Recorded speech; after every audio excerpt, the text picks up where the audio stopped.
Pemirsa, dua motor gede milik anggota Patwal Polisi dan Pas Pampres menabrak sebuah bus di tol dalam kota Tegal Parang, Mampang Perapatan, Jakarta Selatan. Akibatnya kedua anggota tersebut mengalami luka dan dilarikan ke rumah sakit.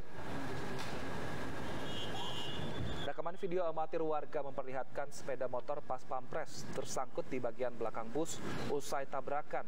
Sementara anggota Patwal yang juga terlibat kecelakaan tergeletak di pinggir jalan akibat terluka di kepala. Menurut saksi mata, kedua korban sedang melaju dengan kecepatan tinggi dari arah Cawang menuju Semanggi sebelum kemudian menabrak bagian belakang bus.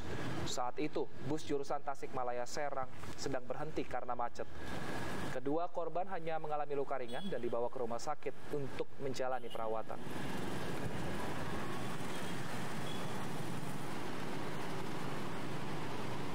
Pencurian ponsel di dashboard motor di Kabupaten Tangerang terekam kamera pengawas. Modus pelaku pura-pura menanyakan harga buah, kemudian pergi setelah ambil barang yang jadi sasaran.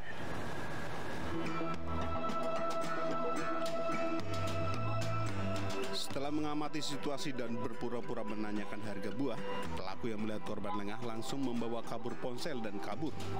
Aksi pencurian ini terekam kamera pengawas. Saat kejadian, suasana kios sedang ramai hingga tidak melihat gerak-gerik pelaku. Korban baru tersadar ponselnya hilang saat akan menaiki sepeda motor usai membeli buah.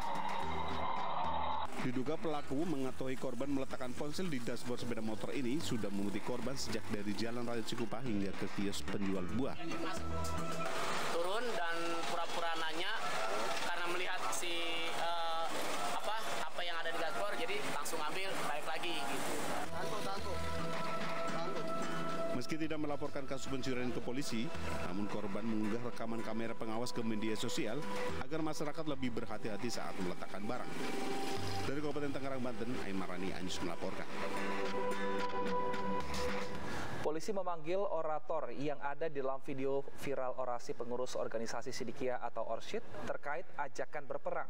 Sementara itu, sepasang suami istri di kota Jambi diringkus anggota cybercrime Direktorat Kriminal Khusus Polda Jambi terkait penipuan dan penggelapan dengan modus investasi. Dan informasi ini sekaligus mengakhiri lapor polisi hari ini. Terima kasih sudah menyaksikan lapor polisi, pemirsa.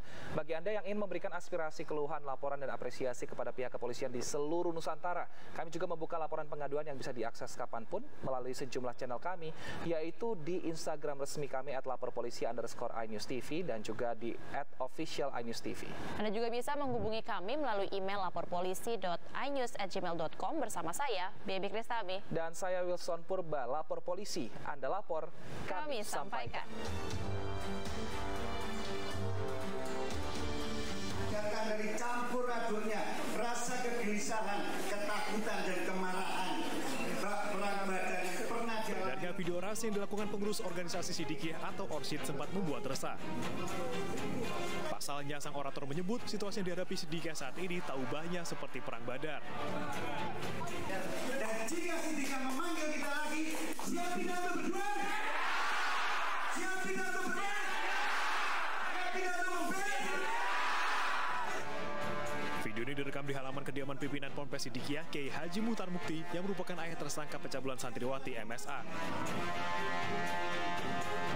Menanggapi video tersebut, polisi telah menganalisanya dan memanggil orator yang ada di dalam video. Nanti kita masih lihat dulu koordinasi dengan ahli bahasa, apakah hal-hal tersebut masuk dalam ujaran kebencian atau provokasi yang mengakibatkan tindak pidana. Nanti kita koordinasikan dulu terlebih dahulu. Tapi sudah ketahuan siapa pelakunya? Sudah kita dapat inisialnya, orangnya juga sudah jelas. Nanti kita lakukan pemanggilan, sudah kita jadwalkan. Sementara pengurus organisasi Sidikiyah berdalih, orasi yang dilakukan dalam video hanya bertujuan memberikan semangat kepada para santri yang baru saja dipulangkan polisi. Sang orator juga disebut telah meminta maaf dan berharap kasus ini tidak diproses hukum. Bahwa yang dimaksud adalah setelah perang Badar dalam kondisi yang lemah, loyo semacam itu, kita berharap kita ada kesiapan anak-anak ini untuk mempersiapkan diri pada perang yang lebih besar, yaitu perang melawan hawa nafsu. Banyak hal permasalahan yang tidak harus berujung pada permasalahan hukum. Kami juga berharap dari pihak kepolisian juga memahami hal ini.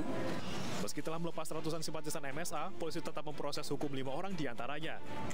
Pemeriksaan terhadap 5 orang tersebut telah rampung dan mereka diduga menghalang-halangi polisi saat proses penangkapan MSA. Kementerian Kementerian Agama sebelumnya mencabut izin Ponpes Sidikiyah karena menilai pihak pesantren berupaya menghalangi penangkapan yang dilakukan oleh pihak kepolisian. Namun kemudian pencabutan izin Ponpes dibatalkan. Atas arahan dari Bapak Presiden, dan ini kan menarik perhatian langsung kepada Pak Presiden dan sesuai dengan arahan beliau supaya dibatalkan. Untuk apa? Agar orang tua yang punya santri di situ juga tenang dan memiliki anak-anaknya, putra-putranya punya status yang jelas sebagai santri di situ, tidak akan perlu pindah, ya. Dan kemudian para santri yang ada di situ juga bisa segera kembali dan belajar dengan tenang. Sebelumnya, penangkapan pelaku pencabulan santriwati MSA alias Beki mendapat perhatian masyarakat. Upaya penangkapan berlangsung alot sebelum akhirnya Beki menyerahkan diri.